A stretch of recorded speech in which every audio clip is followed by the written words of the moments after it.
Hi friends, आज के इस न्यू वीडियो में आप सभी का स्वागत है। और ये जो टेली प्राइम 5.0 का प्रैक्टिकल चल रहा है, इसमें हम आपको स्टेप बाय स्टेप लेकर के चल रहे हैं।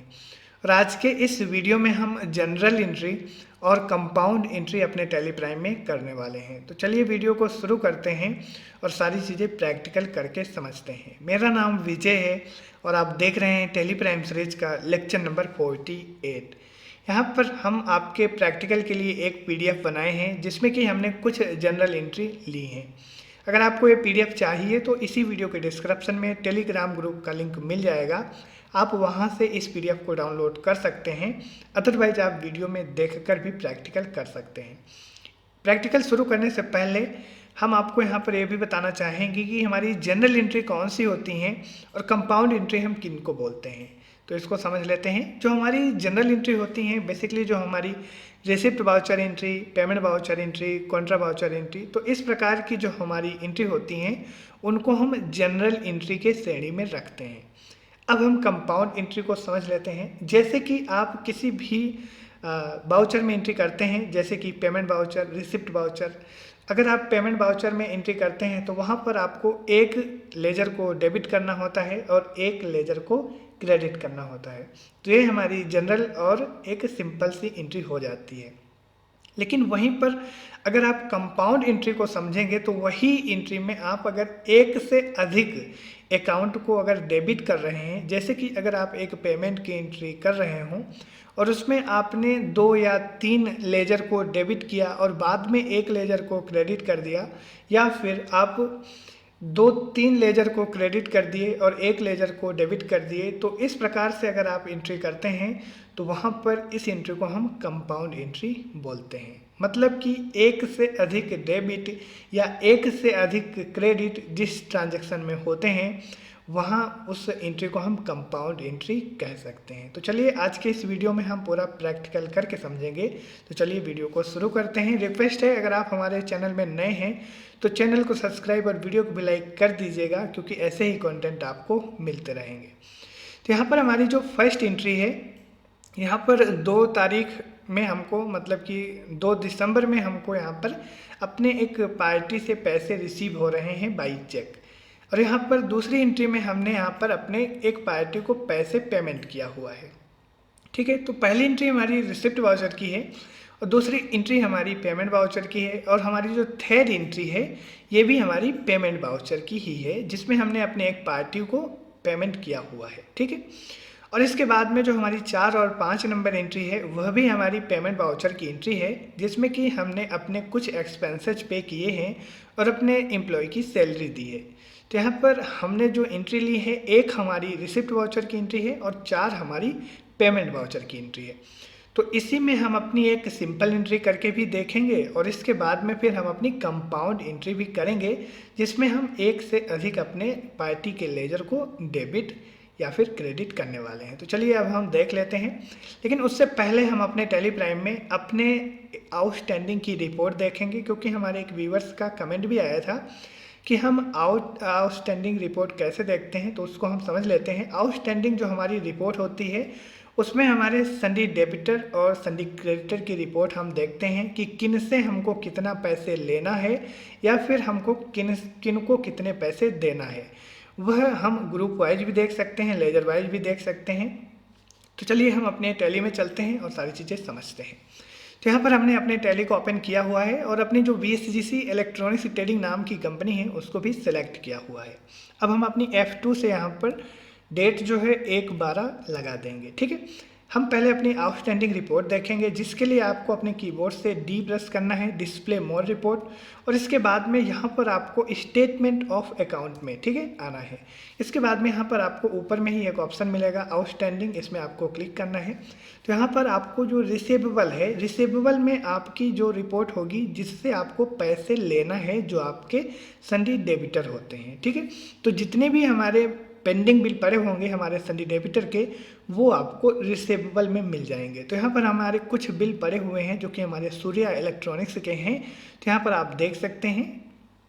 ठीक है, इसी प्रकार हमारे पेबल्स में जिनको हम पे करेंगे, जो हमारे संडी क्रेडिटर होते हैं, उनकी रिपोर्ट या फिर उनका बैलेंस हम यहाँ से चेक करते हैं, जो कि पेबल्स में। तो यहाँ पर आप देख सकते हैं हमारे ABC ट्रेडिंग कंपनी और RJ इलेक्ट्रॉनिक्स, RJ इलेक्ट्रिकल, ठीक है। तो यहाँ पर हमारे दो पार्टी का अमाउंट यहाँ पर है, जिनको आज हम पेमेंट भी करने वाले हैं, ठीक है। और इसी रिपोर्ट को आप यहाँ पे आउटस्टैंडिंग में लेजर वाइज भी देख सकते हैं। जैसे ही आप लेजर में क्लिक करेंगे तो जितने भी आपके सभी क्रेडिटर और डेबिटर के लेजर होंगे आपको स्क्रीन में शो होंगे। आप यहाँ पर देखिए ABC में हम क्लिक किए तो यहाँ पर ABC के सारे पेंडिंग बिल यहाँ शो हो रहे हैं, और जब हम AK ट्रेडर्स में क्लिक कर रहे हैं तो यहाँ पर इनके कोई बिल नहीं है, क्योंकि ये हमारा अकाउंट क्लियर है। इसी प्रकार आप यहाँ पर जितने भी लेजर बने हैं उनकी आप यहाँ रिपोर्ट देख सकते हैं, उसमें क्लिक करके कि उनका कोई अमाउंट बाकी है या नहीं है। यहाँ पर सूर्या इलेक्ट्रॉनिक्स में जब हम क्लिक करेंगे तो यहाँ पर उनके जो पेंडिंग बिल हैं, जो अभी हम रिसीव करने वाले हैं, वो भी आपको यहाँ पर शो कर जाएंगे। तो इस प्रकार हम अपने संडे डेबिटर और संडे क्रेडिटर के रिपोर्ट यहाँ से देखते हैं कि उनका कोई पेंडिंग बिल है या नहीं। यही चीज़ हम अपने ग्रुप वाइज देख सकते हैं। जैसे ही हम ग्रुप में क्लिक करेंगे तो यहाँ पर हमारे संडे क्रेडिटर और डेबिटर का ग्रुप होगा। अब हम यहाँ पर जब क्लिक करेंगे तो जो भी पेंडिंग बिल होगा यहाँ पर शो होगा उस पार्टी का, ठीक है। तो यहाँ पर हमारी दो पार्टी हैं, उनके बिल हमको शो हो रहे हैं, ठीक है। इसी प्रकार संडे डेबिटर में क्लिक करेंगे तो यहाँ पर सूर्या इलेक्ट्रॉनिक्स से ही एक ही पार्टी के हमारे बिल पेंडिंग है, तो यहाँ पर उनका भी शो हो रहा है। अगर उसमें क्लिक करेंगे तो कितने बिल हैं वह भी आप देख सकते हैं।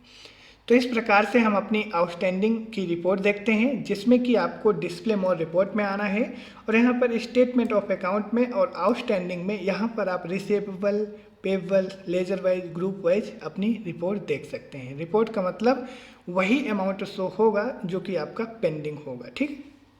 चलिए अब हम एंट्री करते हैं। तो हम आएंगे पीछे और आएंगे बाउचर में, ठीक है। बाउचर के लिए हम V प्रेस कर रहे हैं, और यहाँ पर हमको आना है अपने रिसिप्ट बाउचर में, क्योंकि हमारी जो फर्स्ट एंट्री है वह रिसिप्ट बाउचर की है। यहाँ पर हम रिसिप्ट सिलेक्ट कर लेंगे और इसके बाद में अपनी फर्स्ट जो हमारी एंट्री है उसको देखते हैं। तो यहाँ पर mister Vijay received a cheque ₹4,44,699 from Surya Electronics, received final amount of pending bills. यहाँ पर जितने भी इनके पेंडिंग बिल पड़े हुए हैं, इनका फाइनल अमाउंट यहाँ पर हम रिसीव कर रहे हैं बाई चेक। तो चलिए इसको हम देख लेते हैं। तो ये हमारी सिंपल सी एंट्री है। अभी हम कंपाउंड एंट्री भी करेंगे, तो पहले हम सिंपल एंट्री कर लेते हैं। यहाँ पर हमको क्रेडिट, मतलब ये है कि किससे हमको पैसे मिल रहे हैं उसको हमको क्रेडिट करना है। तो यहाँ पर सूर्या इलेक्ट्रॉनिक्स है, यहाँ पर इनका अमाउंट भी हमारे पास में वही है, लेकिन यहाँ पर इनका 40 पैसे बाद में बाकी रहेंगे, वो हम अभी नहीं रखेंगे इसमें, ठीक है। चलिए हम यहाँ पर देख लेते हैं 4,44,000 और यहाँ पर 699, ठीक है। इस प्रकार से हम डाल देंगे अगेंस्ट रेफरेंस, और यहाँ पर इनके कई सारे बिल पड़े हुए हैं जो कि आपको डेबिट में शो हो रहे होंगे। आप इसको सभी को एक एक करके यहाँ पर एडजस्ट करना है, ठीक है। अगेंस्ट रेफरेंस में आपको सभी बिल इनके एडजस्ट कर देना है। तो यहाँ पर हमने इनके सभी बिल जो थे वह एडजस्ट कर दिए। तो इनका जो 40 पैसा है वही बाकी बचा हुआ है, तो इसको हम जब फिर कभी रिसीव करेंगे तो रिसीव कर लेंगे, ठीक है। अब यहाँ पर डेबिट हमसे पूछ रहा है, तो जैसा कि आपको पता है हमको चेक रिसीव हो रही है, तो यहाँ पर हम अपने HDFC बैंक करेंट अकाउंट को सेलेक्ट करेंगे। यहाँ पर उसका अमाउंट जो है चेक में सेलेक्ट कर लेंगे। जो भी चेक का नंबर होगा यहाँ पर आप डाल सकते हैं, जैसे कि हम 1 2 3 4 ऐसे ही डाल दिए, और इसके बाद बैंक का नेम वगैरह जो हो आप यहाँ पर डाल सकते हैं। नरेशन यहाँ पर आप एंट्री से रिलेटेड डाल सकते हैं, जैसे कि यहाँ पर हम डाल देते हैं, ठीक है। पेमेंट रिसीव्ड, ठीक है, पेमेंट रिसीव्ड फ्रॉम, यहाँ पर हम बता देंगे अपने पार्टी का नाम जो है सूर्या, ठीक है। इस तरह करके आप यहाँ पर डाल सकते हैं, और जो भी अमाउंट हो आप उस अमाउंट को भी मेंशन कर सकते हैं, जैसे कि यहाँ पर हम बता देते हैं 4,44,699, ठीक है। इसके बाद में इस एंट्री को एक्सेप्ट कर लेंगे। तो यहाँ पर हमने एक अपने रिसिप्ट वाउचर की एंट्री कर ली है। अब हम अपनी 2 एंट्री एक साथ में करने वाले हैं, जिनको हम कंपाउंड एंट्री भी बोल सकते हैं। देखिए हमारी जो 2 नंबर एंट्री है, यहाँ पर सब हम क्लियर कर देते हैं सारी चीज़ें। यहाँ पर जो 2 नंबर और 3 नंबर हमारी एंट्री है, यहाँ पर जो हमारी 2 और 3 नंबर एंट्री है, यहाँ पर हमने फर्स्ट जो हमारी सेकंड नंबर एंट्री है, यहाँ पर mister Vijay paid ₹5,23,046 to ABC Trading Company. यहाँ पर हमने 5,23,046 ABC ट्रेडिंग कंपनी को पे किया है बाई चेक। चेक हमने दिया है 5 लाख का और कैश हमने यहाँ पर दिया है 23,046 रुपीज़। मतलब कि यहाँ पर हम कैश में भी पेमेंट कर रहे हैं और यहाँ पर हमने बैंक से भी पेमेंट किया है बाई चेक। दूसरी जो हमारी पेमेंट की एंट्री है नंबर 3, यहाँ पर mister Vijay paid ₹86,000 to RJ Electronics by cheque. तो यहाँ पर हमारी 2 पेमेंट की एंट्री है और हमारी 2 पार्टी हैं। हमारे बैंक का भी लेजर यूज होगा और हमारे कैश का भी लेजर यूज होगा। और ये एंट्री हमारी पेमेंट बाउचर की हैं। दोनों हम अलग अलग भी कर सकते हैं, लेकिन हम ये दोनों एंट्री को एक साथ में कर रहे हैं ताकि हम अपना टाइम भी बचा सकें और आपको समझ में भी आए कि कंपाउंड एंट्री हम करते कैसे हैं। तो चलिए अब हम इसको देख लेते हैं। इसके लिए आपको यहाँ पर पेमेंट बाउचर जो है वो सिलेक्ट करना है, पेमेंट यहाँ सेलेक्ट कर लेना है। देखिए यहाँ पर डेबिट, जिनको पैसे मिल रहे हैं उनको हम डेबिट करेंगे। तो यहाँ पर पहले डेबिट कौन होंगे, यहाँ पर हम ABC ट्रेडिंग कंपनी को डेबिट करने वाले हैं, ठीक है। और यहाँ पर हम डेबिट इनको करेंगे इनके टोटल अमाउंट से, जो कि 86 यहाँ पर 5,23,046 रुपीज़ से यहाँ पर इनको हम डेबिट करने वाले हैं, ठीक है। 23,046 80 पैसा इनका हम ऐसे ही छोड़ देंगे जो पॉइंट के बाद में अमाउंट है, ठीक है। अगेंस्ट रेफरेंस जो भी इनके पेंडिंग बिल हैं सभी हमको यहाँ पर डेबिट में शो हो रहे हैं, सॉरी यहाँ पर क्रेडिट में शो हो रहे हैं, क्योंकि हमने इनसे जो भी गुड्स उधार में परचेज किया था तो ये यहाँ पर क्रेडिट हैं, तो इसके लिए हम यहाँ पर इनको डेबिट कर रहे हैं। अगेंस्ट रेफरेंस सभी बिल एडजस्ट करेंगे जो भी क्रेडिट हैं। इसके बाद में यहाँ पर एक एक करके हम सभी बिल सिलेक्ट कर लेंगे, ठीक है। इंटर करते हुए आपके सभी बिल सिलेक्ट कर लेना है, ठीक है। इसके बाद में यहाँ पर इनका 80 पैसा जो अमाउंट है वो बाकी बचा है, कोई दिक्कत नहीं है। अब यहाँ पर आपको सिंपल सा आपको बैंक का जो लेजर है वो आप सेलेक्ट करके सिंपल सी एंट्री पास कर सकते हैं। लेकिन जैसा कि हमने आपको बताया यहाँ पर हम कंपाउंड एंट्री करने वाले हैं और यहाँ पर हम अपने दूसरे पार्टी के लेजर को भी डेबिट करेंगे। तो यहाँ पर हम फिर से अपने कीबोर्ड से D प्रेस करेंगे और डेबिट में आ जाएंगे। तो डेबिट हमारे दूसरी पार्टी को हम करने वाले हैं और बाद में हम क्रेडिट करेंगे, ठीक है, अपने बैंक को या फिर कैश जो हमारा पेमेंट हम जिससे कर रहे हैं। तो अब दूसरी हमारी इसमें पार्टी है RJ इलेक्ट्रॉनिक्स बाई चेक, यहाँ पर पेमेंट हो रहा है। तो चलिए इसको हम सिलेक्ट करते हैं। तो यहाँ पर हम RJ ऐसा करके सिलेक्ट करते हैं। तो यहाँ पर हमारे RJ यहाँ पर मिल जाएंगे, आप इनको सेलेक्ट कर लीजिएगा। इनका अमाउंट जो है पूरा है 86,000 और ये एक प्रकार के हमारे कंपोजिशन डीलर थे जिनसे हमने माल को परचेज़ किया था। शायद आपने परचेज की एंट्री पास की होगी तो आपको पता है। अगेंस्ट रेफरेंस जो इनका पेंडिंग बिल है क्रेडिट में, इसको हम एडजस्ट कर देंगे।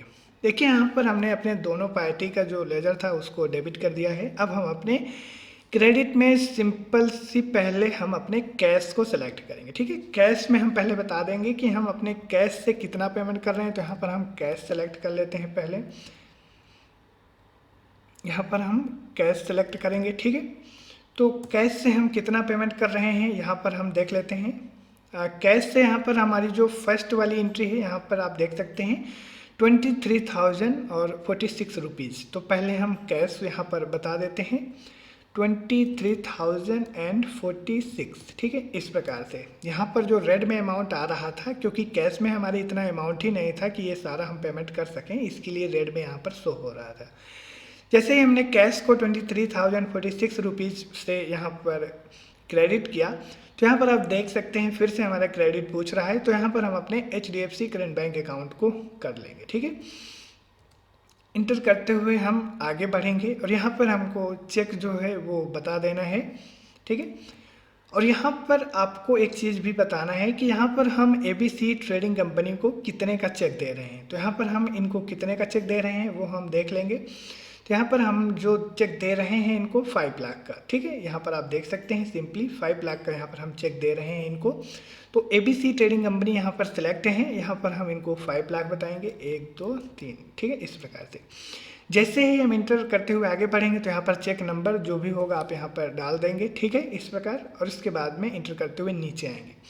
यहाँ पर आपको अपनी जो कंपनी है वो चेंज करना है। आप बैक स्पेस प्रेस करेंगे और यहाँ पर आप जो दूसरा चेक दे रहे हैं RJ इलेक्ट्रॉनिक्स को दे रहे हैं, इस प्रकार से। तो यहाँ पर हम फिर से इंटर करते हुए आगे बढ़ेंगे और इनका जो बाकी अमाउंट है हम 86,000 RJ इलेक्ट्रॉनिक्स के खाते में डालेंगे, ठीक है। तो इस प्रकार से हम इनका जो चेक नंबर होगा वो भी बता देंगे यहाँ पर और एंटर करते हुए इसको एक्सेप्ट करेंगे। यहाँ पर आप एक चीज़ ध्यान रखना है, जब आप एक से अधिक लेजर को यहाँ पर डेबिट करेंगे तो वहाँ पर आपको ये भी बताना है कि जो हमने चेक डिटेल में बताई है कि किसको हमने कितने का चेक दिया है, ताकि हमारी जो रिपोर्ट रहे वो सारी चीज़ें क्लियर रहें। तो यहाँ पर इस प्रकार से आप अपनी किसी भी कंपाउंड एंट्री को पास कर सकते हैं। नरेशन आप जो टाइप करना चाहें और इसके बाद में इस एंट्री को एक्सेप्ट कर लें। ठीक है, तो यहाँ पर हमारी ये एंट्री हो गई है। हमने यहाँ पर 2 एंट्री को एक साथ में किया, अपने बैंक और कैश के लेजर को क्रेडिट किया और वहाँ पर हमने अपने 2 पार्टी को डेबिट किया। अब हम देखते हैं एक और कंपाउंड एंट्री जिसमें हमने अपने एक्सपेंसेस को पे किया है और यहाँ पर कुछ अपने सैलरी है अपनी एम्प्लॉय की उनको पे किया है और यहाँ पर हमने 2 पेमेंट की एंट्री हम करना चाहें तो कर सकते हैं। आप अगर एक कंपाउंड एंट्री करना चाहें तो एक कंपाउंड एंट्री आप पास कर सकते हैं। तो यहाँ पर हम फर्स्ट अपने पेटी कैश से पेमेंट कर रहे हैं और दूसरा हम अपने कैश से पेमेंट कर रहे हैं। तो यह हमारी दोनों कैश से पेमेंट की एंट्री हैं और यहाँ पर कुछ हमारे एक्सपेंसेस हैं। तो चलिए इनको हम देख लेते हैं। 2 तारीख में हमारी एंट्री हो रही है। तो चलिए हमारी पेमेंट वाउचर ऑलरेडी ओपन है, लेकिन हम फिर से पेमेंट में क्लिक करेंगे।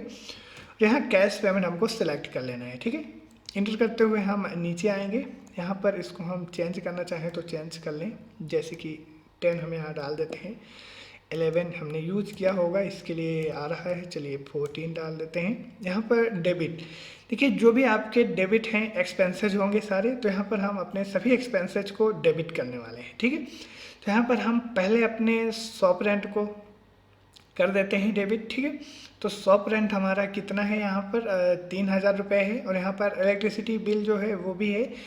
लेकिन यहाँ पर पहले हम डेबिट करते हैं अपने सैलरी एक्सपेंसेस को, या फिर दोनों में से किसी को भी आप कर सकते हैं। चलिए ऊपर वाले को ही कर लेते हैं। तो चलिए यहाँ पर हम एक एक करके सभी को डेबिट कर देते हैं। तो यहाँ पर हम पहले अपने शॉप रेंट को सेलेक्ट करते हैं यहाँ पर, और इसका जो अमाउंट है हम यहाँ पर 3000 रुपये हर महीने देते हैं। तो यहाँ पर हम 3000 बता दिए। फिर से अपने कीबोर्ड से देखिए यहाँ पर फिर से हमारा वही क्रेडिट बता रहा है कि हमको क्रेडिट बताना है, लेकिन यहाँ पर हम कंपाउंड एंट्री पास करने वाले हैं। तो अपने कीबोर्ड से डी प्रेस करेंगे और फिर से डेबिट करेंगे और यहाँ पर हम इलेक्ट्रिसिटी एक्सपेंसेस, ठीक है, इसको सेलेक्ट करेंगे और यहाँ पर इसका अमाउंट कितना है वह हम देख लेंगे। 900 रुपये है और टी एंड स्नैक का 1300 रुपये है। तो यहाँ पर हम 900 बताएंगे और फिर से अपने कीबोर्ड से डी प्रेस करना है, इंटर से आगे बढ़ना है। यहाँ पर टी एंड स्नैक का हमारा 1300 रुपये है। इस प्रकार से हमने अपने तीनों एक्सपेंस को यहाँ पर बता दिया। अब यहाँ पर हमारा क्रेडिट फिर से पूछ रहा है, तो हमको क्रेडिट नहीं बताना है। फिर से अपने कीबोर्ड से डी प्रेस करना है और जो हमारी लास्ट वाली एंट्री है इसको भी हम यही में करेंगे, जो कि हमारी कंपाउंड एंट्री हो जाएगी। तो यहाँ पर हम अपने इस एक्सपेंसेस की एंट्री भी इसी से कर देते हैं। तो यहाँ पर हम अपने सैलरी एक्सपेंस को सेलेक्ट करने वाले हैं और एक साथ में हम सभी पेमेंट करेंगे अपने सभी एक्सपेंसेस के। सैलरी एक्सपेंसेस हम सेलेक्ट करेंगे। सैलरी हम 10,000 रुपये देते हैं, 10,000 रुपये डालेंगे। जैसे ही हम डालेंगे तो हमको कॉस्ट कैटेगरी और कॉस्ट सेंटर का ऑप्शन मिलेगा, क्योंकि हम अपने एम्प्लॉय की जो सैलरी है कॉस्ट सेंटर बना करके मैनेज कर रहे हैं। हमारी कॉस्ट कैटेगरी सैलरी रहेगी। मनोज कुमार को हम यहाँ कितना दे रहे हैं वो हम देख लेते हैं। मनोज कुमार को 4,000 रुपये देते हैं, तो यहाँ पर 4,000 बता दिए। और जो हमारे दूसरे हैं स्पेस बटन दबाएंगे और उसको भी सिलेक्ट करेंगे। 6,000 उसमें ऑटोमेटिक आ जाएगा। इंटर करते हुए हम बाहर आ जाएंगे। तो यहाँ पर हमने क्या किया, अपने सभी जो एक्सपेंसेस थे उनको डेबिट कर दिया है। अब यहाँ पर हम अपने 2 लेजर को सिलेक्ट करेंगे। पहला हमारा कैश का लेजर है, दूसरा हमारा पेटी कैश का लेजर है। जैसा कि आप PDF में देख सकते हैं, हमने जो नॉर्मल एक्सपेंसेज है, जो हमारी 4 नंबर एंट्री है, इसको जो हमने पे किया है वो हमने पेटी कैश से पे किया है, और जो हमारी सैलरी है उसको हमने कैश से पे किया है। तो चलिए अब हम इसमें सबसे पहले कैश को सिलेक्ट करते हैं। तो क्रेडिट ही रहने देते हैं और यहाँ पर हम कैश सिलेक्ट करते हैं। कैश हमने कितना पे किया है, 10,000 रुपये हमने दिया है। तो यहाँ पर हम 10,000 बताएंगे। जैसे ही इंटर करेंगे तो फिर से हमारा पेटी कैश हमसे, मतलब कि पेटी कैश का लेजर हमको यहाँ पर फिर से क्रेडिट करना पड़ेगा, क्योंकि यहाँ पर हम जो अपने shop rent, electricity expenses, tea and snack है, इसका जो पेमेंट हम कर रहे हैं पेटी कैश से, तो क्रेडिट ही हम रखेंगे और इंटर करते हुए आगे बढ़ेंगे। और पेटी कैश का लेजर यहाँ पर बाय डिफ़ॉल्ट आ भी रहा है, तो इसको हम रहने देते हैं। और यहाँ पर जो बाकी अमाउंट है हमारा 5,200 रुपये, वो हमारा पेटी कैश से माइनस होगा। अब इसको हम एक्सेप्ट कर लेंगे। तो यहाँ पर हमने किस प्रकार से अपनी सभी एंट्री की हैं वो आप एक बार फिर से समझ लीजिए। जैसे कि हमने फर्स्ट वाली एंट्री पास की, यहाँ पर हम सभी को क्लियर कर देते हैं, इसके बाद समझते हैं। जो हमारी फर्स्ट वाली एंट्री थी, हम जैसे कि सिंपल एंट्री पास करते हैं अपने एक एंट्री में एक पार्टी के लेजर को डेबिट और दूसरे को क्रेडिट। तो हमने फर्स्ट वाली एंट्री में ये समझ लिया जिसमें हमने रिसिप्ट वाउचर में एंट्री की, ठीक है। और दूसरी और तीसरी एंट्री में हमने समझा कंपाउंड एंट्री हम कैसे करते हैं, जिसमें कि हमने अपने दो पार्टी को डेबिट किया और अपने बैंक और कैश मतलब कि दो लेजर को अपने क्रेडिट भी किया। तो यहाँ पर हमने कंपाउंड एंट्री फर्स्ट समझा। सेकेंड, अगर हम चाहते तो जो हमारी 4 और 5 नंबर की एंट्री थी, हम 2 बार पेमेंट की एंट्री पास करते, इसमें भी अपने फर्स्ट पेटी कैश से अपने सभी एक्सपेंसेस को देते और इसके बाद में फिर हम अपने कैश से हम अपने सैलरी को पे करते। तो ये भी हमारी 2 एंट्री होती, तो इसको भी हमने एक एंट्री में ही करके आपको बता दिया। तो इस प्रकार जब आप किसी भी बड़े बिजनेस को मैनेज करते हैं और किसी भी कंपनी में जब आप डाटा एंट्री करते हैं अपने टैली में, तो आपको ज़्यादातर जो कंपाउंड एंट्री होती हैं उनको पास करना होता है और इस तरह आप उसको मैनेज करेंगे। तो आई होप आपको वीडियो पसंद आया होगा और अपनी जो रिपोर्ट है वो भी आप साथ में ही देखते हुए चलें। जो अभी हमने एंट्री की है उसका जो इफ़ेक्ट है हमारे एक्सपेंसेस हैं, इसके लिए यहाँ पर हम प्रॉफिट एंड लॉस पहले देख लेते हैं। तो यहाँ पर प्रॉफिट एंड लॉस में हमारी जो है ओपनिंग स्टॉक हमारा कुछ भी नहीं है स्टॉक का उसमें, तो हम इसमें नहीं देख सकते। इसके बाद सेल्स अकाउंट आप कितना सेल किए हैं वो देखेंगे। आपका क्लोजिंग स्टॉक जो आपके आइटम पड़े हुए हैं उनका अमाउंट है और यहाँ पर आपके इनडायरेक्ट इनकम में जो आपका डिस्काउंट वगैरह आपको रिसीव हुए हैं उसका है और यहाँ पर जो आप एक्सपेंसेस करते हैं वो आपके सारे एक्सपेंसेस यहाँ पर शो होते हैं, ठीक है। और इसके बाद में बैलेंस शीट में अब यहाँ पर आप देख सकते हैं जो हमने अपने पार्टी के जो अमाउंट रिसीव किए और जो हमने पे किए, यहाँ पर हमारे किसी भी सनी क्रेडिटर में जो हमारा अमाउंट है 80 पैसा वही यहाँ पर शो हो रहा है और यहाँ पर आप देख सकते हैं सनी डेबिटर यहाँ पर भी हमारा 0 लगभग हो गया है। इसी प्रकार अपने आउटस्टैंडिंग की रिपोर्ट भी देख सकते हैं। अभी हमने जो आपको दिखाया था स्टेटमेंट ऑफ अकाउंट, जो हमने वीडियो के स्टार्टिंग में आपको दिखाया था, आप यहाँ से उसको देख सकते हैं। आउटस्टैंडिंग रिसीवेबल, तो यहाँ पर सूर्य इलेक्ट्रॉनिक्स का आपका यहाँ पर 40 पैसा ही शो हो रहा है। इसको हम बाद में रिसीव कर लेंगे या फिर इसको हम फाइनल है तो इसको हम डिस्काउंट में भी डाल सकते हैं, ठीक है। यहाँ पर आप पेबल्स में आप यहाँ पर देख सकते हैं हमने जो पे किया यहाँ पर भी 80 पैसे बचे हुए हैं। इसको भी हम अगर फाइनल अमाउंट हमारा पेमेंट हुआ है तो यहाँ पर इसको भी हम डिस्काउंट रिसीव में डाल सकते हैं, ठीक है। नहीं तो हम बाद में इसको एडजस्ट कर देंगे जब भी पेमेंट हम करेंगे। तो इस प्रकार से हम अपनी रिपोर्ट देखते हैं और सारी चीज़ें मैनेज करते हैं। तो आई होप वीडियो आपको पसंद आया होगा। आप अपने हिसाब से कोई टॉपिक सजेशन दे सकते हैं, हम उस टॉपिक पर वीडियो ज़रूर बनाएंगे। आप अपने हिसाब से जो टॉपिक चाहते हैं वो हमको कमेंट बॉक्स में कमेंट कर दीजिएगा। चलिए मिलते हैं अगले वीडियो में। चैनल में अगर नए हैं तो चैनल को सब्सक्राइब और वीडियो को बेल आइकन कर दीजिएगा क्योंकि ऐसे ही कंटेंट आपको मिलते रहेंगे। तो चलिए मिलते हैं अगले वीडियो में, तब तक आप अपना ख्याल रखें। जय हिंद।